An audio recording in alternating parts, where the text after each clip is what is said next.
Well, hello, Val. Hey! Hey, we're live and we're going. Oh, are we? I think so. Well, I've been spending, God, so much time trying to find ways to encapsulate and solidify the project in a tight way because we have our, I mean, we'll get to this, but we have our white paper coming, sort of imminently, and to set that up and to put it in a proper place, I wanted to be able to sort of step back and talk about the principles that are building us, because when you get to the white paper, that's when all the specifics hit. And I find specifics to be distractions for a lot of people when we talk about the bigger picture of everything we're doing, but everything everyone's doing. Oh, how does this token work? How does this thing operate? Everyone's going to get to learn pretty soon here. But the how is much less important than the why, especially when it comes to the why we're building the way we are. Why does a token function the way that it does? Why do we care about the things that we do? These elements, if we don't have that foundation at a base level, we don't have a chance to really, foster the right growth, foster the right setup, get people in the right mind space, and ultimately do what we're trying to do, which is, find a different path for a lot of people and a different path for video games. And so it's why I mean, we called it the manifesto. I did that sort of as, tongue in cheek, although it's fairly apparent that it turned into one. But it's from the beginning intended to sort of lay out that here is why we're doing what we're doing. Here are the things we give a shit about. And let's talk through that. Okay, That's what I wanted to, that's what I think I wanted to spend time with today. But that's like, it's been a long week because it's been people talking about it, us writing, trying to get everything down. And I'm writing a book on the entire concept of how crypto and capital functions and how we don't understand how, magnitudes of things change their function, like all of these things. But simplifying a lot of that down into, a sentence or two was we'll say a challenge, I think, is a fair way to put it. I would say that's a fair way to put it. Okay, so let's talk about how the manifesto came about in the first place. Because did you just wake up in the middle of the night like Keith Richards when he wrote Satisfaction and just woke up and did some stuff on a recorder? Or had you been thinking about it and you took time to sit down and type out some of those thoughts? Because, everybody keeps asking about the white paper, and the manifesto just kind of came out of left field. Yeah, well, it stemmed from a handful of conversations we were having, and I had to keep having with people when we're talking about what we're building and how we're building. That includes investors, potential investors, reporters, potential hires, internal actual hires. Just what are the discussion points that I was continually having to come back to? And, as we get into it, what are the sort of driving principles of what we're doing? Because as we were talking and looking to hire this person or looking to do this event or looking to talk to people about this thing or, build towards our sort of beta and getting things out there, the stuff I had to keep coming back to was how play functioned. Because I don't know if anyone was part of or watched the Twitter spaces I did very recently, with Delphi and a handful of others. But in that, I think you saw the same difficulties that I've had prior to that. And it's not gotten easier, which is frustrating. But, people not understanding at a base level what play is and sort of living with the same the sort of cliches and problems that ultimately were driving, I think, the problems that we have in the first place. And as we sort of got into that, it just became this thing where it's like, look, we need to lay out what these things actually are before people go in. So they understand that when we say we're building two separate games and then metagames, we need to have them understand that language, because we've been having this conversation again for a long time. What do we call them? Gamers, players, Mr. Monopoly or Peter Forsberg that was our internal names for him was Forsberg and Monopoly Man. What's the language we want to sort of build? And we knew before we get to the white paper that is filled with this language, because we are very particular. We need to be very clean about, for example, and let's just to sort of dive in, the first tenet and the first sort of rule of PlayFi is that play comes first.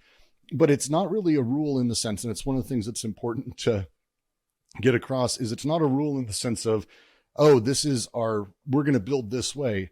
No, play does come first. There's literally nothing we can do to stop that. There's the underneath of everything is that first moment where someone experimented and kicked a ball.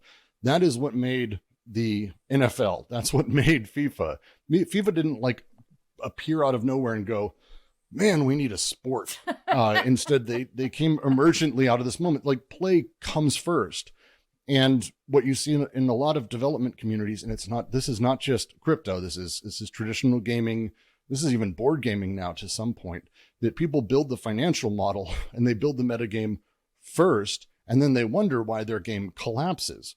And I don't think it's a mystery. And I think most people know this, but I think it was important for us to make explicit that the first thing we have to start with is we have to realize play comes first. We have to start with the controller. We have to start with the mechanics. We have to start with the things underneath that people are going to be doing. What is the play underneath in order to have the rest happen? Because when we build those tools, and this is true not just of the, as I've said the term infragamer, which I like, but which I can also say traditional games, but like also with the metagamer, it's with anybody. Whatever you're doing, play comes first. We write the rules afterwards as we do that, but play is the first thing.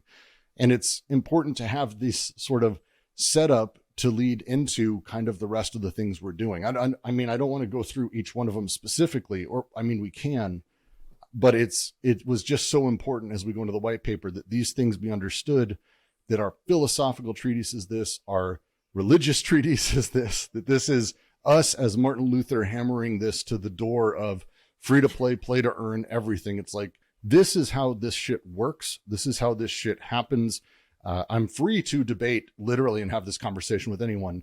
None of this I find is deeply objectionable for most people. It's just it's just a twist on the experiences we all tend to actually have. Do you ever just think of mundane shit like, why did it take them so long to make blue M&Ms? Because like, no, I wish I trust me. I wish my son got into the Trolls movies. When he was 2.5, like he loved the Trolls movies. And I was watching the second one with him, Trolls World Tour. And I was like, oh, this is just about American imperialism. Like, I'm not a fun person to interact with in general. By the way, it totally is. Trolls World Tour is about American imperialism. It's not even a slight thing. It's pretty incredible. But like the way that we consume media, the way that media matters to us and why, it's important to have that understanding. And the best writers I've known, the people who really care about things in the space, from filmmakers to game makers to writers to engineers, they have this understanding that what people consume is meaningful to them. And that includes people all the way from James Cameron and George Lucas, who literally talk about this, often, but not just internally, but to even the producers or the VFX people who worked on those films, all the way to game devs who worked on extraordinary stuff. They care about these things so deeply. Why does a person care about this or this bit of entertainment? It is not just mindless consumption. There's something there.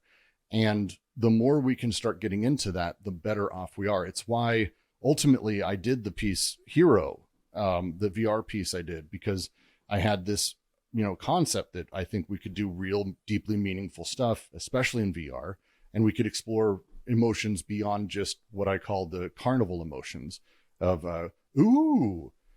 which is like the shittiest part of a card trick, is like as far as most things go emotionally. And I think we can go much deeper. And it turns out we could. And I think with crypto gives us, as much as it's being used for a lot of shitty things, and it is really being used for a lot of shitty things, it's being used in interesting ways to drive secondary meaning. And that secondary meaning is the part where I'm really excited. I don't want to go off on a rabbit chase, but since you mentioned Hero, if there are still at least one video on YouTube, I highly recommend that people look for that, because that project was amazing. Just very short, the TLDR is that you use virtual reality to help people overcome post-traumatic stress from battle situations. Okay, that. And then the next thing, talking about, people caring deeply about stuff. And you said that the manifesto was largely created to explain things to potential investors and that sort of stuff. Why should the Nor community or people who are interested in Nor but haven't really come on board just yet, why should they care about the manifesto? What's the takeaway that you want them to have when they read that? Oh, well, it's one of those things that underneath it, I'm not the only person who believes this, and I'm not the only person who has written things like this. This doesn't come out of nowhere. I'm not, pulling things out of whole cloth. The underlying reality of everything we wrote in there is a sort of almost transcendental truth to it. The reality of how play operates works as it does. You can't get around it. You can fuck with it. You can trick it. You can do all kinds of things, but you should be very aware of what you're doing. One of the lines in there that I really like, that we spend a lot of time on, is the idea of how play is naive. Because a lot of people will make this comment that, well, people are having fun. They're playing the game, and it doesn't matter that it's completely fucking them over all the time. And there's a truth to that. The truth of that is that play is naive. Play doesn't know that it's being fucked over. It doesn't have a grasp of the meta. It's doing the thing. The example I give in there, and it's the example I use a lot, is 3-card Monty. If you've ever watched someone be taken advantage of in 3-card Monty, they're very willing and they're having a great fucking time, because the first thing that happens is, yeah, they get to pick, oh yeah, that's where the queen is. Oh my God, how did you do that? And the person feels pride, like play and expertise and growth over time. And then suddenly the game switches and they just do a quick toss, and lo and behold, you were wrong. And they know at the moment when to shatter the person to get their money. Did they have fun? Yeah, it would be hard to say otherwise. You could watch videos of people smiling. Exactly. But that's how this works. Play is naive. Play doesn't know. And even when it's wrong, you will see often people, once they lose, go, I can do it again. I can get it this time, because they've been tricked and fooled into thinking their skill grew a bit. And that idea of 3-card Monty, this is not like some crazy thing. Go watch videos. This is like, we have a few hundred years of how scams and tricks like this work. But modern game development does this. This is literally how games are designed, is, hey, we're going to let you think you've got skill over time. And then at some point, we're going to slowly start pulling the rug out from under you. And you're going to continue to sort of overpower yourself by spending money. And hey, lo and behold, at some point, you're done and you close out. And that churn rate, the euphemisms we have for so many of these wonderful, awful things that we do, these are not demands that we're making of saying, oh, we're doing things this way. These are the things we're aware of. These are the things you need to be aware of. These are the things that are simply true across games. And they're not condemnatory of anyone specifically. They're just the way things are. And everyone's building what they're building, and we're trying to do something that utilizes these in a much more positive direction. Okay, we have our first question. Are you ready for questions, or were there some other points you wanted to make? I'm open. Okay, Let's do it. Let's do it. I'm going to butcher this because I always just say Annie Mositas, who we love. He has a great YouTube channel. Annie knows. Annie Mositas, we love you. So this is a question from him. Check him out on YouTube. Do you think there are any other Web3 games building with a similar ethos to Nor? No. I think there are people who are more aware of it than others and trying. The unique part of our team is sort of the step out that we're talking about. Our team is made of people who have worked not just at the highest levels of game development X or Y, or brand development X or Y, or marketing, or platform development, cloud development, innovation, social media, business, M&As. We have a really extraordinary group. It's the way that we all have sort of coalesced and talked about these things in order to build the larger platform. There are people who understand the principles and are playing strictly the metagame space. Let's talk about, for example, Illuvium. And to be very clear, Kieran is a seed of ours and very good advisor. Illuvium is making a hard play at the metagame. And so far, Kieran's not making a play anywhere else. At some point, he plans to, but the Illuvium community understands what they are and where they're going at and how their stuff works in that way. They're trying to eschew and change things in a direction. There's a lot of people doing that, where people are trying to go in X or Y direction. Futureverse is another great example of, again, just like with Lumen, it's not my direction. I think there's another way, but they understand the same core principles, and their version of it is going in a different direction. We disagree. Like, that's the whole point, is to disagree and head in different directions, but they're different than most Web3 games, which flatly don't care. They just flatly don't care. And they're here to make a handful of bucks, sell as many upfront NFTs as they can, or pump the value of their coin and just not give a shit about actually meaningfully integrating anything into any game. That's the vast majority of Web3 games. It just is. And it's where we're at. It's the same way that, early 3D movies, everything was about, some chunk of ice or icicle flying at the camera, and which set the tone. And everyone did that in every fucking movie. All the way through to VR, where everything was at first about, oh my God, I can pick up an object, which became kind of the only thing in the gimmick for a long time. The Wii motion controls did the same thing. People harden into, this is how this thing works. We bend the tech. We don't do anything interesting. We do this, it sells. And alongside that, you get a handful of projects that are really trying to use the tech for what it's capable of. Something will emerge. I have confidence that it's pretty significant, but there's a good chance actually a handful of projects like that will pop out the other side, I think, fairly sane. Not a lot of them, though. Like, to be frank, not a lot. Okay. Next question. Oh, you guys are killing me with these names. Debaz. Thank you. Man, all right.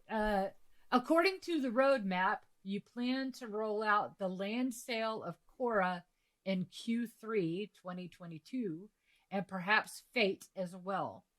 In which way are aspect holders able to claim their piece of Khora and Fate in the future? That really doesn't have anything to do with the manifesto. Well, that's okay. It's a fair, it's a worthwhile, easy question. The roadmap is outdated, right? Well, no. The timing's not far off.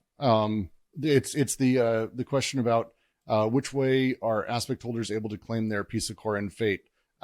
Very specifically, when they release, the 9 get to go first, then the 81, then the 729 in each consecutive circle, and until that opens up fully.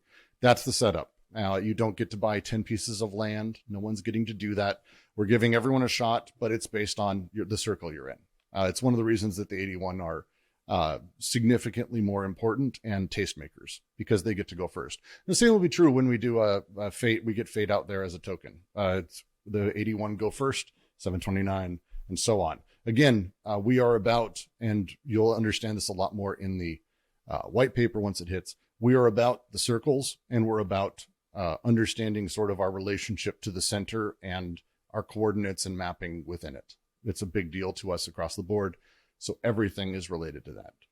It's, again, you should have it's one of the reasons we're really happy that we were able to get the 81 and 729 out to our community, who's deeply active, because we want you to be the tastemakers. We won't be taking any more land questions. I mean, really, we wanted to talk about the manifesto today, but this is a question that comes up pretty often, so I wanted to go ahead and throw it out there. It's an AMA. It's the way it goes.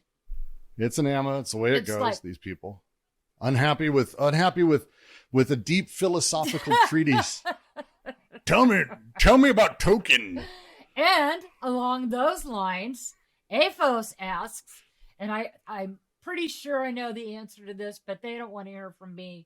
Nobody cares about the community person. They want to hear from you. What is the unknowable? Okay. What is the What's that? Unknowable from the aspects? Sorry, I don't know what that is. I don't know what that is. Are you being facetious, or you don't understand the question? I have no idea what you're talking about. In the aspects, there's the unknowable. I'm sorry, I don't know what that is. I asked if you were being facetious. This is a question from Sunny Girl. Is it possible for us to get a bit more detail on the economy game mechanics? Yeah, go look at how sports works. Like, it's not we're not doing anything, I think, that is super radical. We're not doing some weird Ponzi-nomics. We need you to stake this and get 200% returns if you do X and Y. And if you show up at the park at 2 p.m. There's a plastic bag that has $70 in it, and if you return it and you say to the man that Sunday is when turkeys rise. He'll give you another suitcase. Like, we're not doing that. It's simple across the board. The economy works because players compete. The economy functions as agents, as team owners, as broadcasters, as sponsors, as advertisers, as everything is part of that. Every piece of that economy is effectively tokenized and ownable. And when you own something like, say, I don't know, the relationship with a player as an agent does, and you get the percent of their work and you have to support that person and coach them. As you have a team, which you need to support and you need to make sure are taking care of themselves, and you need to make sure are handling the streaming right and getting everything going. Like, go look at streaming. Where our economy game is not a game in like the sense of, oh, we're making some artificial Civ thing where you have to be in this place. We're not. No, you are the economy game. Right now, the economy game is going on. Go look at OpenSea. You can see how the 729 and the 81 are playing. At some point, we'll have other NFTs. At some point, it'll be alongside that. And you, as one of the 81, I think Sunny's one of the 81.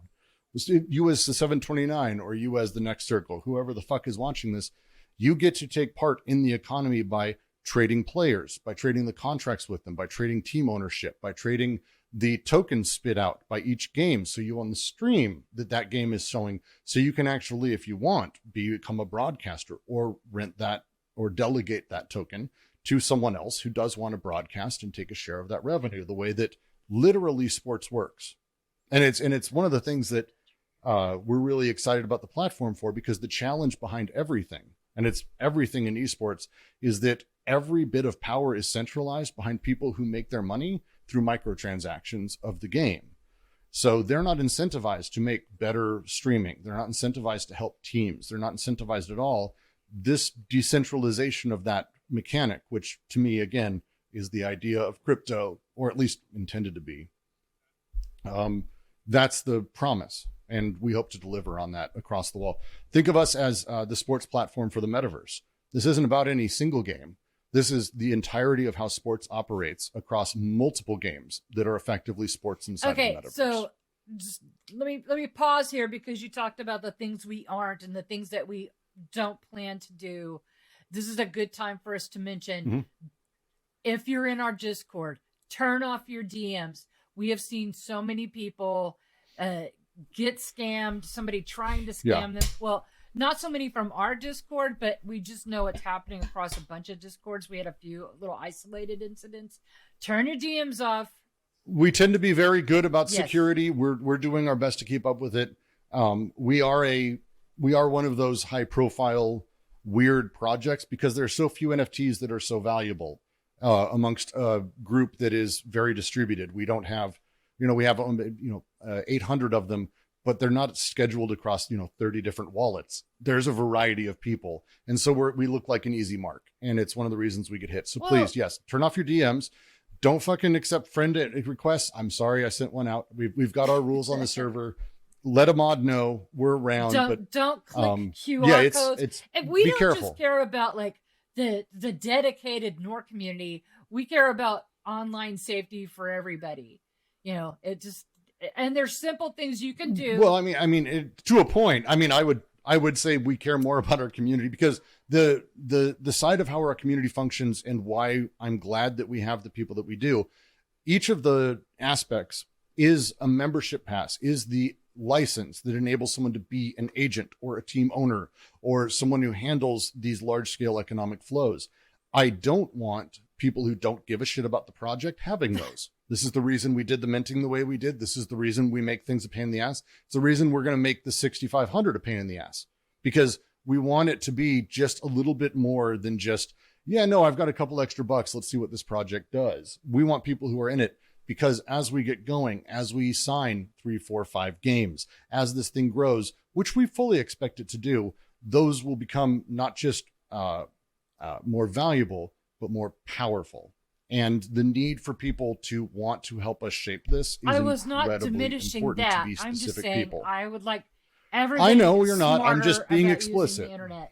So we aren't going to do some crazy, like out of the blue, send everybody a DM and say, go do this stupid thing to get an aspect or to get whitelisted or whatever.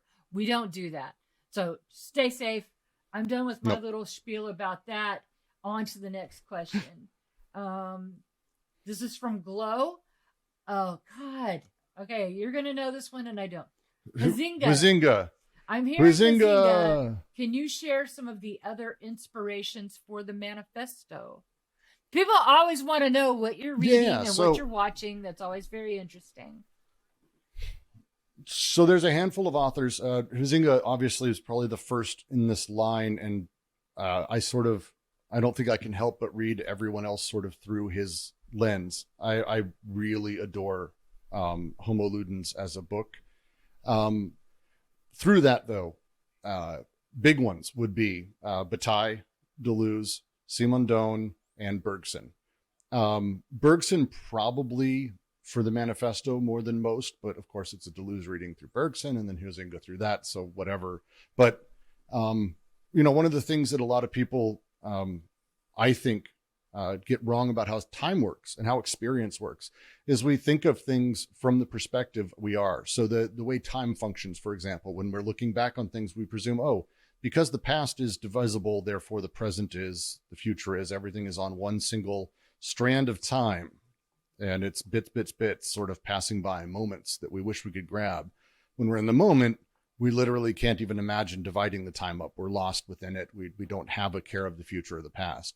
And that's, Bergson's conception of time, I think, really sort of explicates that. And it's, I think, clear that at least in some way, Huizinga was around that, at least in some way, because he talks about very much the same thing, the way that play works, the way that people experience time has these kind of two sides to them. And it's important we split those. We understand what they're good for and what they're meant to be doing, and not letting one side rule us more than the other and vice versa, which we have very much in the world of, I would say, entertainment, but for sure games. So those would be the authors I'd go through. I need to start doing at some point soon. I moved over the weekend, so everything's literally in boxes. But I'm going to be starting to do unmarked boxes because our packers decided that would be a funny joke to play on us, which means that you have to open 90 boxes to find underwear, which is not as fun as it sounds at 7 a.m.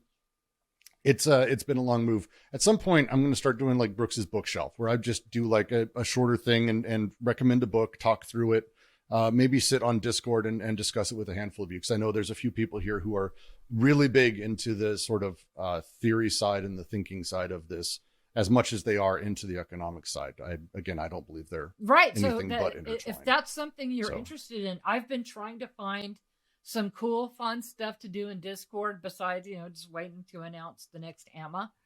So if that idea of Brooks, we're going to have a lot more bookshelf sounds cool, or if you have a better idea, hit me up, please. I am all ears. Get it? All ears. All right, next question. God damn it. Yet really, I thought when we didn't have Rick doing this, we would be rid of those jokes. I had to get one in. It was just there. I had to go for it. From low-hanging fruit, will Nor be breaking away from the grinding and the gacha mechanics seemingly prevalent in the other games and crypto spaces? Yeah, as in we won't have them. So the answer is yes. Breaking away would be a good way to put it. For us, games should operate like tennis, soccer, boxing, running, hiking. Like think of an activity you do that is essentially a sport, or something that maybe even is in the Olympics. The way that these things work is you do them and you get better. I'd say I've got kids. Anyone who's ever had kids or been around kids has watched this happen. This is how life works. We do a thing, we get better over time. Some people get better at some things because that's what they dedicate their time to. Other people get better at other things. Some people are magical and good at multiple things. I'm not one of those. Some of you are. That sort of life is not filled with gotchas. There is no 4-year-old out there who suddenly sees a ball appear in front of him and he can tap it. If only he can watch an ad, then that child is able to run slightly faster. Like we want to get back to that foundation of where video games were born, which was trying to replicate tennis as a sport, as a competitive sport, actually, tennis for two. We want to get back to that. And I think that setup is going to be good emotionally for a lot of people who there is a underlying social demand that they take part in these things. You know, we look at games like Fortnite, for example, which has skins, and everyone's basically accepted that skins are perfectly fine. But feel free to join a squad match in Fortnite with a default skin and act like you don't have any. You will literally get made fun of the whole time. It's amazing how cruel adults, not even kids. I wish it was just little kids. Like, it's people. It's very weird. And so you have these weird social pressures behind, you know, buying this skin or that skin. And we're getting rid of that. We're eschewing that entire model because, again, I don't think it's, we've got it because we needed to find a way to make money off of games that people paid for free. That's great. We've found another way to do that. And we don't need that shit. And it does no one a service. It's too much work. No developer in the world wanted to make 90 colors of teddy bear when they fucking came out of whatever game design school they came into. They wanted to make games. So we're going to let them make games. The financial people don't like the idea of, you know, this weird way that we have to squeeze as much blood from a stone, yet also leave a shit ton of money on the table. You take a look at pay to win. Why is pay to win attractive? It's because we know there's a fuck ton of money out there for someone to dump if it was fully pay to win. But we know we can't do that because if we go pay to win and we actually get that giant ball of money, the players won't stick around. They fuck off. They don't care. They're out. So somehow we've decided on a business model that is suboptimal in literally every way possible. And also shitty, and also people don't like it. So I would say we get rid of it. That seems like the easy answer. Talking about the game is a good segue for a question from Still Big Kev. How far out are we from getting to see some in-game clips as well as some potential beta testing? We're actually not terribly far away. I'm not going to make a promise because our game devs are... the world of video games is not excited about crypto. And our developers and the people in charge of our stuff are aware of this. They're also aware of what I would say is, generally speaking, a pretty low bar in terms of what crypto games are, visually and gameplay wise. And their goal is that the first time you see things from a crypto side that you go, oh shit, it's not some bullshit video that has been faked. It's not some, you know, pre-rendered CGI thing that you hire some studio for. I've done those trailers. It doesn't feel good.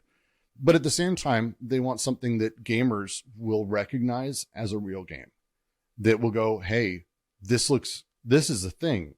This doesn't look like bullshit. So we're not terribly far off from that. As in, like, you know, a month or two would be my guess, maybe 3, maybe sooner. It's their comfort level. I'm not going to demand that they release something they aren't fully happy with. That's the way we work. We don't want to pressure too many people. It breaks things when you do that. But we're not far off. It's pretty, I'm excited because it's really fun to sort of watch when we start talking about not having to care about skins, for example. Let's just pull back. Having to care about skins, having to care about microtransactions, having to care about certain ways of signification that people pay for determines a type of art design. Let's just talk about art. Forget level design, which it also affects. Forget character design, which it also affects. Forget UX design, which it also affects. Just talk about the way lighting and a world is built. You can't just have a Tron world, for example, a flat, simple space. You can't have super hot in a space where microtransactions are rife. So if you don't have microtransactions, you can get rid of all that shit that you don't like, all of it. And then you can get rid of all the shit we don't like of level design, where you intentionally slow a player down or build something you don't like. We can get rid of all this stuff. When you get rid of those things that are like built-in cliches that are sort of the things we don't know that we're stuck with, that point gives you a chance to sort of step back and go, I like this. Well, a player needs to be able to recognize X, or they have to be able to see motion Y. Lighting needs to become more of a thing, and especially thanks to the way that Unreal and also Unity to a lesser extent handle lighting. All of these things are sort of coming together to give us a very extraordinary way to think of art development in a game where we're not constrained by any financial model. It's very happy. I'm very happy with it. I'm excited to share it. It's soon enough. Sorry if that's not a satisfying answer. The Genji asks or says, PlayFi is definitely a very interesting concept. However, the average gamer is aggressively against blockchain tech. How do you propose to expand to a mainstream audience, considering how uninformed and vehemently opposed to NFTs and blockchain they are? So the first thing I want to say is let's not say that they're uninformed as a thing, because they're informed differently. The way that, and you have to understand this from a game player's perspective. At one point, they were sold horse armor and told, don't worry about it. They were sold content on disc and then told, don't worry about it. Yeah, you have to spend an extra $50 to unlock a thing that you already have. And don't worry about it. It won't get worse. And it kept getting worse and worse and worse and worse. There are some of the worst business models in games that gamers are specifically against, that the financialization of things. So when we talk about why gamers are opposed, I tend to say, let's not talk about them being necessarily against crypto. They're against the concept of crypto, but they're against what it's being used for, which is primarily to harden and create hyper financialized games, which they've already had to deal with, and they've had to deal with multiple times. That setup is the thing they're against. Where we are different, and it is significant, is we're not really a crypto platform. We're using crypto, but it's not in the way of that is our thing. That's our gimmick. The way that, in the world of VR, people would basically release a game that was a pile of shit. But because it was VR, they'd be like, look, it's cool. It's VR. VR being the only redeeming quality because it's new. There's a lot of crypto games that's all they got. They're basically shit games or gambling simulators that have that layered in. What we're doing is different. We're utilizing the technology. And as we like to jokingly say, when's the last time you gave a shit about whether or not the website you're using was Apache? Because that's the same thing. I won't use your site. It is an Apache database. And no one gives a shit about any of that. The reality is people care about the underlying experience. Crypto is a harbinger for gamers of an experience they've already had being made worse. And I'm happy to have this discussion with anyone. And Amositas, I'm actually going to go on a stream with him, and we're going to spend probably 2 hours straight literally drawing out the network graph of how these things actually affect play, because I think it's important to actually do that. But besides all of that, our goal and the way we're building, gamers won't actually really have to deal with crypto. Crypto will enable a lot of features inside of the metagame. There will be a way that it is involved with our account system, for example. But we don't see NFTs being in our games. We aren't doing that. There is no gacha mechanic of getting this skin or that skin, for example. There is no, hit this rock 90 times and get a free bit of crypto. And if you enter coupon code Mark Cuban, you can get an extra 30% in your Bitcoin. We're not doing that shit. Gamers are just going to get to play their games. Their stats are recorded via crypto. Do they give a shit about that? I'm hesitant to say yes. I'm hesitant to say no. I think they're going to be skeptical, but the proof is in the pudding. The proof is in what we make. And when we make it, when people who are the hard skeptics, and I'm planning on going at the hard skeptics because I am one too. I want to go at the Jim Sterlings. I want to go at the Josh Strive Hayes. I want these people who absolutely fucking hate crypto because they see stuff like Earth 2, which, come on. They see Earth 2 and that's what they see. Line Goes Up is a great example of this. Line Goes Up is a documentary that isn't wrong. It's not the full picture, but it's very hard to say anything in it is flatly incorrect. It's incorrect in the fact it doesn't paint the entire picture, I believe. But there's nothing wrong. I want to talk to him. And I want to go, here's how we're doing things, and here's how this actually functions, because that's what he cares about. That discussion, I think people are going to be a lot more amenable to, especially because of how we're building. Here's a question from Greg. Greg, I'm glad to see you back. I haven't seen you around in a while. Will the 81 or the 729 have opportunities to participate as beta or other early testers? Yeah, we're going to be having, we're going to be having beta testers, and we're going to be having people involved this year. Speaking of Animositas, he has another question. He said he loves the manifesto. What is your take on best case, worst case timing for when the PlayFi model is widely regarded as a viable way to approach game dev? Our goal is next year. Whether or not that's too aggressive is a great question. I think there's a lot of, if crypto takes another shit next year, if crypto gets even worse, I think it's going to get uglier. There's a lot of stuff outside of our control. But our goal is this year to have some level of MVP, that the whole thing is fairly proven out and public. Next year to have a lot more of the platform built, maybe all of it, and to be at the point where we can say, here is the literal things. Here's actually where the money's made. Join our platform. And you can sustain a team of 5, 10, maybe more people. That's where we think the power is. And if we can get to that point, because none of these games, because of the style of game we're going for, again, is not a free-to-play nightmare where you have basically 92 people who are in charge of purely analytics and 7 games devs, and then 2 outsourced artists who deal with, a factory farm in India or China. Instead of that, it's 4 or 5 dudes or dudettes or non-binaries, whatever people are.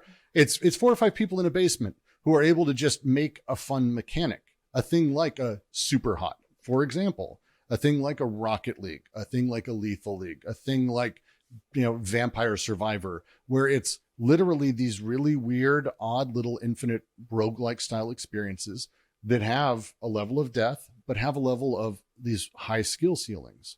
And that's where we want to play most. And I think we're not terribly far from being able to do that. I do think it's next year. I don't think it's much longer than that. One of the challenges we're running into is we don't have, because we didn't do like a weird coin ICO thing. We didn't. Instead, we've done this. We're doing arrays. We're doing, I think, a more standard traditional setup for a lot of these things. We don't have a pile of, $500 million to throw at developers to do whatever they want. There's a challenge there for sure. But again, I don't think a lot of those games, I have a critical eye at a lot of those games, to be perfectly frank. So, I think we've got a uphill battle, but again, it's one that gamers are going to be ready for. The one thing that we know goes viral, and you can look back at all the games that go viral in gaming. Look at something like Bennett Foddy, Getting Over It. Like, that's a game that is 100% a high skill ceiling based single player game made by a couple dudes. That's it. And that is a perfect game for the Nora platform. It's a single player game even. Like, it's not hard for us to integrate that into the way that we're building things. Multiplayer games, a little bit easier, a little bit more obvious, but team-based cooperative, PvE, these things that are skill-based, simplistic, really base level, they have the highest odds of going not only viral, they're also the most fun to watch because anyone can try them and play them and see how hard it is, and then really watch when someone's a fucking good speedrunner or someone is really good at the game. It's the traditional sports methodology. We're just heading straight down that road. All right, next question, another one from Debaz. In the manifesto, thank you for asking another manifesto question. In the manifesto, playing the actually games and the economic game are separated into 2, the game itself and the metagame. Could you provide some insights into how the metagame ties into the city of Khora? Yeah, so think of the city as an abstraction of the entirety of an economy. If we were to talk about a city, like take Los Angeles, New York, anyone that has multiple sports stadiums, the sports stadiums across multiple sports, across multiple teams, even within one city, often, they each function as kind of their own center of an economic flow. The way that they work is the more popular that sport, the more popular that team, the better that area tends to do, the better things within that area. The people in that space tend to have a huge amount of power also on kind of pushing the team one way or another, getting them to stay, getting them to leave, getting them to do Chili Dog Day or Bobblehead Day or Star Wars Day if you're San Francisco Giants, because lo and behold, Lucasfilm's in fucking San Francisco. These realities are the way that these economies function currently.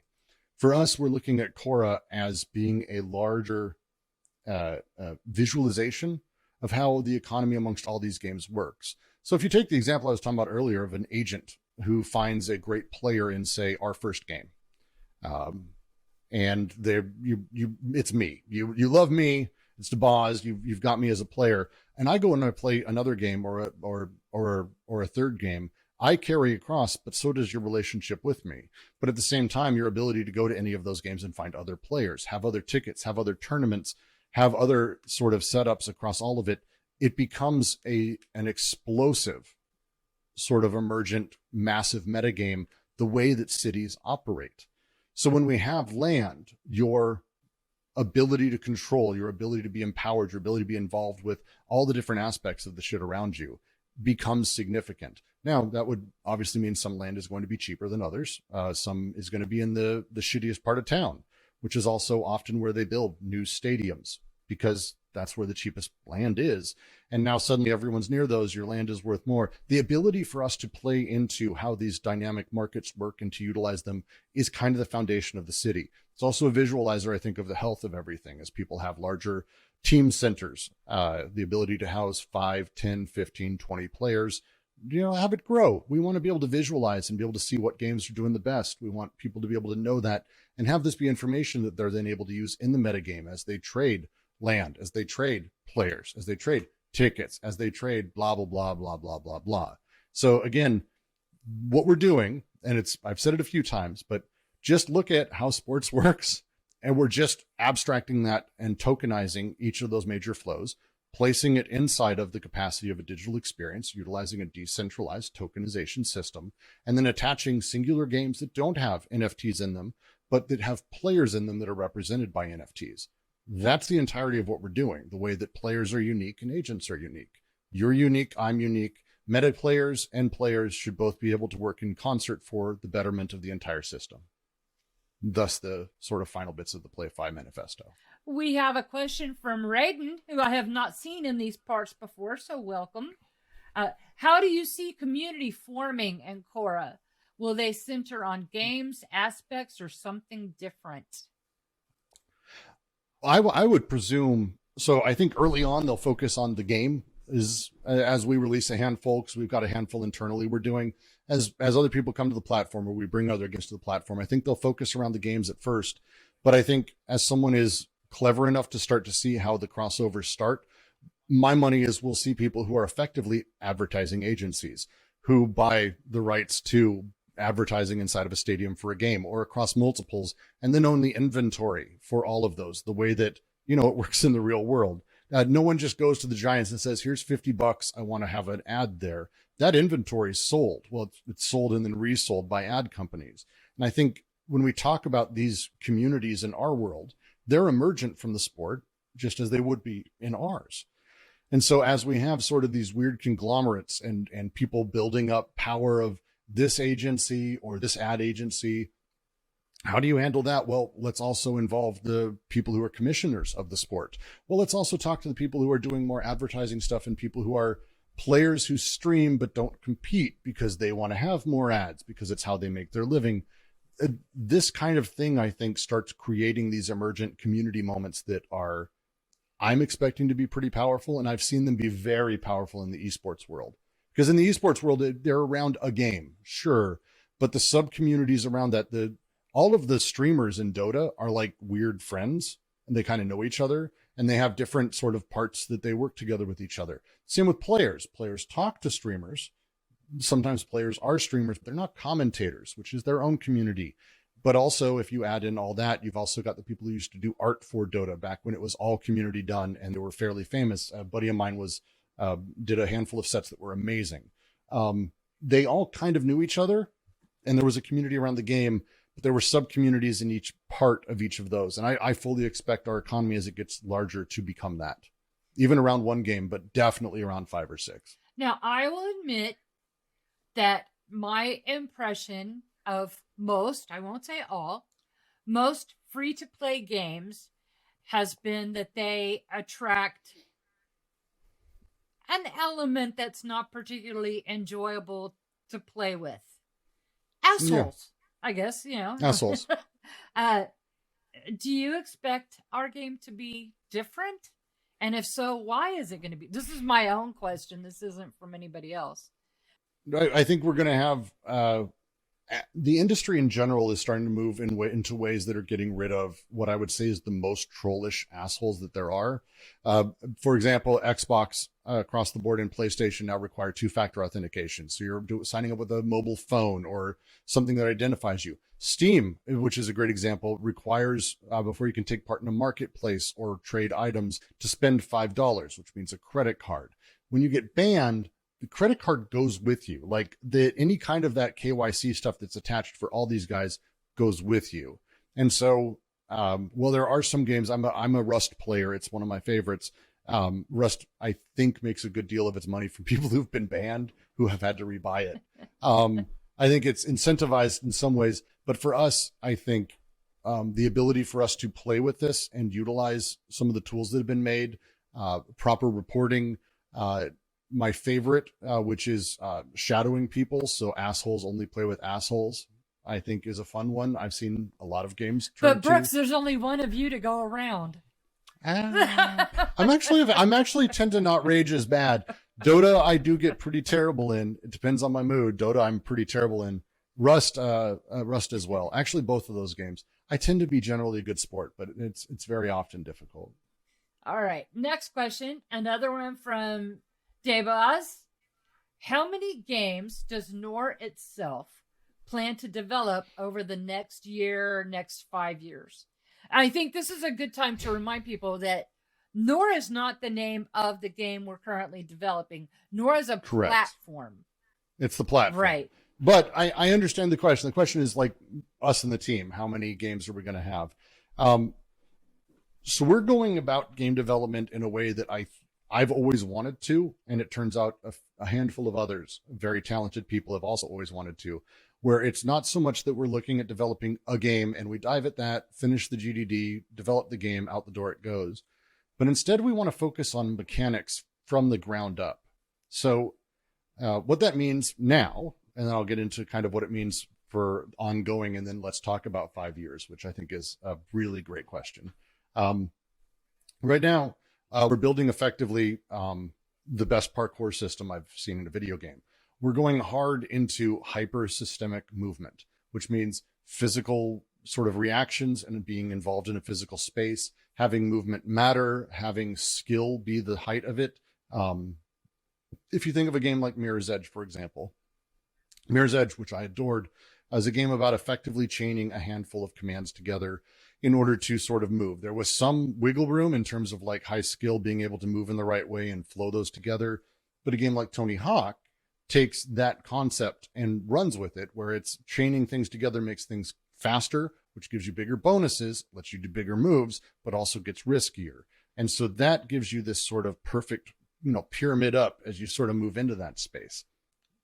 For us, we want to be able to have this movement system where a person who's vaulting feels like they're vaulting, and if they fuck up, it slows them down enough based on how bad the fuck up is.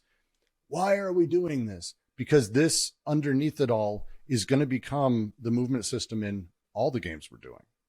Because we're not really making a game, we're making that system, which becomes a UE5 plugin. And then anyone who wants to come and use it, here's the plugin. Go build your game. So you can have an archery game, a sniper game, a hitman game, Left 4 Dead, Portal, whatever it is, but the movement's the same. It's a big reason for that in my mind. And the reason we chase it is it gives everyone a chance to move within one game engine, within one mechanics. We don't talk about life like this, but Michael Jordan was able to move from basketball, where he was one of the best, maybe the greatest ever, to baseball, where he was fine, but he wasn't awful. Like he just wasn't Michael Jordan of baseball, it turns out. But then also golf. Those are three games. And well, shoes. He could do that because they and shoes. He could do those three games because they had a shared movement system. We don't talk about that because it's the movement system we all have. But if games have a shared movement system, suddenly people are able to pick up from one and go to another and not lose the skill and time and effort that they put into it, which is important for a player. Mario does this well. It's every Mario game starts with the first level is kind of this wild, crazy thing where you do all the moves. They do that so you basically feel like you've been playing the game for 20 years, because you kind of fucking have. So for us, we're doing the movement system. And then we're doing the next system and the next system, a gun system that's deeply, deeply systemic and physical, melee attack system that's deeply physical, that isn't just press A, person stumbles, but instead how things connect, how things move is procedural, is smart, and is systemic. Why are we doing this? Because we want to release not just one game, but we want to release one game with one mechanic, do a second mechanic, then put those together. Now we have 3 games. We had a third mechanic. We have 3 games, plus each of those combined, plus the top of them, 6 games. This exponentially allows us to create games that people can move, and we can find out what people want to play and give them a huge amount of options, from a fishing game, perhaps at some point, all the way to a speedy arcadey shooter, all the way through to a Tarkov type experience of survival. These things layer, and we expect within a couple of years to be at a point where we have dozens of them, but then a much more fully realized version of kind of our ultimate version of the game, which I always go back to, which is my favorite film, which is Running Man. It's the ability for us to properly have everything that is in that movie, or everything that could be, everything that needs to be, in order for it to be ongoing, in order for it to be high skill based, in order for it not to be bullshitted. We have to build all these pieces to get to that point. Now, along the way, we're releasing games that I'm very excited about, each one of these. Here. Because, again, the mechanic is systemic and it's powerful. Let me bust in, because this is a good time to ask this question from Low Hanging Fruit. Oh, no. No, it's a good question. And Okay. we love low hanging fruit. We do. Since it seemed to be a topic of focus in the second hyperlink of the manifesto, thank you for bringing it back to the manifesto, how may the relationship between players and interface in games on NOR differ from other games in crypto spaces? Oh.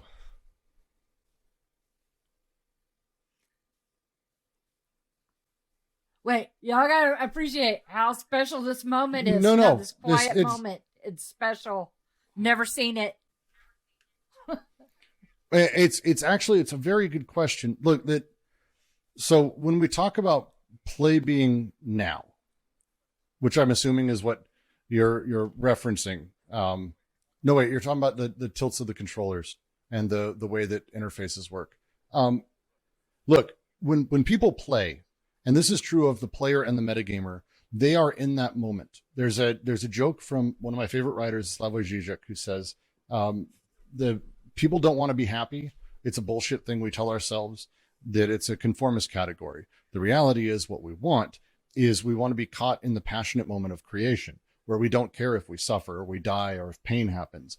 That joke is fairly true in my experience, and it's true of the hardcore gamers, the hardcore sports players, the writers, whatever it may be. You're in that moment. It is important for us, from a UX perspective, every step of the way, to be giving you all the information you need to be making those quick, instant decisions, whether it's metagame, whether it's regular game, whatever it may be, to be in that. There are a handful of games that do this exceptionally well. I've mentioned Superhot. I've mentioned there's a bunch that are amazing examples of kind of that perfect diegetic UX that we are very much keeping through everything we're doing. So I hope that answered. It's switching back gears to the manifesto took me a second. That was good. That was good. You got me low hanging fruit. That was nice. But it's getting people to the moment of that thing, because anything we put in front of a player, anything we put in front of a metagamer, anything I put in front of you is a step between where you are and where you want to be. And if I do things poorly, again, I can trick you to make you go the direction I want to go. But if I present you with the information properly, you can make the decision instantly where you want to go and how you want to get there. And if we do it right, we're in a fucking really good place. All right, so we've got time for one last question. And this is another one from the Gingy. Many of the most successful games on the market either support modding, such as Skyrim, or were Skyrim. I never played it. It's okay. It's okay. Or were originally built from mods, Dota. Do you have any plans to support modding and or leverage the community's ability to self-generate new content? The way I look at it, and I kind of explained that actually with the movement system, Gidgey. So I hope that kind of answered your question, but I'm gonna make it much more explicit. I don't necessarily believe people should be modding the games we make, but we will be making all of the tools that we're making available for people to make games with, if that makes sense. There will be levels of level designers and people building stuff. We're building tool sets to enable a lot of that, but I'm really excited to sort of think of the way you could say Dota 2 isn't really a game with a mod kit. That really what it is they have a toolkit that they built Dota 2 on top of that you now have access to and can build games alongside of it. It's where we got auto chess effectively. Those kinds of things I think are incredibly powerful, and it's where all my favorite games have come from.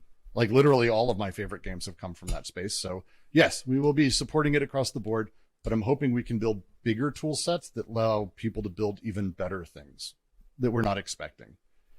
Yeah, I think that would be the way to put it. Much more like Arma, I would say, what is what we're doing. Much more like Arma. All right. Yeah. So since we're not taking any more questions and we're wrapping up, what's one thing that you wanted to say today that you didn't get to say yet? Manifesto is sort of the beginning of the journey. Like it really is. We've been doing a lot of stuff and you people have been amazingly supportive. From here out, we're telling you explicitly what we're doing step by step. So over the next week, I'm going to be doing a lot of talks. I'm going to be doing a lot of conversations around each step of the PlayFi manifesto because right afterwards, we are going to be having our white paper drop. And our white paper has a lot in it. So when you say you're going to be doing different talks, you mean like with different hosts? Like I've got some things scheduled. I'm going to do some Twitter spaces. I'm going to pop into Discord and do a voice chat or two. I want to talk through these things because as the white paper drops in a week and a half ish, don't fucking quote me on that shit, like ish, within a couple days of that. There's a lot of information in there that answers a lot of what I was talking about very explicitly, draws those lines, and is our flag in the sand. The challenge with the flag in the sand is people need to know what direction to see it from, because you're either the people coming with the flag onto the island or you're the people on the island. And I want people who are with me on the island, which is what I think we are, to plant the flag ourselves. And if we can know this is ours to build, this is ours to set up, this is ours to define as we go. This is not a one single game where someone's promising something 3 years from now. Shit's happening. We're moving forward. We are not far from having something out there, and it is, it sucks. It's terrifying. It sucks so hard. I would love to be, some of these fucking projects have like 7 years before they've promised anything. God, I want to be working on Star Citizen. I mean, how amazing would that be to be like a marketing person in Star Citizen? It's good. I promise. Would be fucking great. But white papers dropping shortly. Immediately after that, we've got announcements around the chain, how we're building. We've got our lot of fun stuff that's coming, stuff around the 6,500, stuff around land, stuff around games, stuff around everything hitting. It's going to be a packed fucking 6 months as we land this shit. I just got to say, because I have some friends who work on Star Citizen, that was him. It wasn't me. I love you. I love you. No, they know. I own a fucking ship. Like I'm in the thing. I have friends who are like very senior at it, and I make the joke with them. They make the fucking jokes. It's meant to be more poking. I wish I could be part of Earth 2. I don't. But like you could literally say fucking anything and people will back you. I don't want that. And I don't have that. You people are asking questions. You people are confronting me. We don't do FUD on this server. That's not a fucking thing we say. We don't yell at people. If you're here in good faith asking questions, I will engage you and we will fucking talk shit through. And we need to be doing that because, again, PlayFi's landing now. This is the big deal because we're putting our flag in the ground. The next step is the white paper. The next step is seeing the game. The next step is seeing the city. The next step is the land. The next step is actually being the thing. And that's happening much faster than anyone, including myself, is really ready for. So we have a lot of work and we have a lot of stress. And so that's the big thing I wanted to say is white papers landing soon. And we've got a lot to talk about. Okay, before so that happens. I have a couple of things that I need to mention. Number one, Brooks would like to see, or we would like to see, some memes and added to the manifesto just to spice it up a little. I would love to. Brooks is a meme guy. We're not. We want to have fun. We like you people have some fun. By the way, I need to get a jumpsuit now because of that shit. I'm actually going to probably try to find a real jumpsuit. Talking about the headshot, if you didn't see it. Yeah, god damn it. Couldn't see that it was my Running Man shirt. No. The way, it happens. yeah, so it's a good line. It was to good. Get people they got me. On the inside joke. It was on Twitter. Brooks has a new headshot because I kept complaining about the last one. He was wearing like this red. Is it orange or red? It's orange. Yeah, it's bright but orange. you only see it from like here up. It's a Running Man shirt from here down, but it looks like a prison jumpsuit. It looks like a mugshot with a jumpsuit so back on. It's to bad. what I was talking about. It's we good. want to see some memes to spice up the manifesto, and we have a meme channel in our Discord. So I hope that you will be inspired, maybe not just to make Brooks serial killer and a jumpsuit memes, but just some fun memes that go into the manifesto, and we'll take the best ones and drop them in there. That's one thing I wanted to talk about. Number two, we recently launched the Library of Babel channel, which is where our head writer, Micah, has been in there toying with people. No. Micah will not. Micah, no. Micah does. He signs when it's Micah. Right. But he also speaks. There's also the archivist who's a smartass and will avoid asking questions about the lore related to Nor. We're about to add another channel soon. I'm going to be working on that this afternoon. So if you enjoy lore, we hope that you will come and hang out and ask some hard questions, because I like to watch these guys squirm. I'm a sadist like that. Anyway, so that's that. Yeah, it's fun. Because, we can't show gameplay yet, and I'm very thankful that the writers are willing to step up and help make some of this happen. And it's exciting for them too. They're having a ball with this. And we've got more cool stuff that I can't talk about that we're doing with the writers. Yeah, we have a lot of fun stuff coming in. Again, PlayFi is this week and next, and I want to really focus on the manifesto. Be ready for the white paper, and really that's going to lead us to our next AMA, because there's a lot in there. If you haven't already joined our Discord, you should do that, because Brooks will come in the middle of the night and just answer questions, because I guess he doesn't like sleep. So you never know. I like answering questions. I like talking to we have a I mentioned it, and I said it's one of the strange things. The crypto communities all over are all deeply unique, and I didn't think I understood how much until ours sort of coalesced, so to speak. It's a lot of people who spend time overthinking things like I do. They're your and people. So it's your tribe. It's my people. It's my people. We can smell our own. And then own. the last thing. It's someone said my vibe attracts my tribe, that and I line. think it turns out it's pretty true. I saw somebody say that the other day. Okay, last Good thing. line. Good line. While you're here on YouTube, please click the subscribe button. Please, we need subscribers. We need to, for sure, and share things and yell at people and throw everything out. So follow us on Twitter, jump into our Discord, subscribe to our YouTube. Thank you, Mr. Brown. Always a pleasure. Absolutely, Val. Thank you. See y'all in the Discord and in our next AMA, which we will announce, I guess, in a couple of weeks.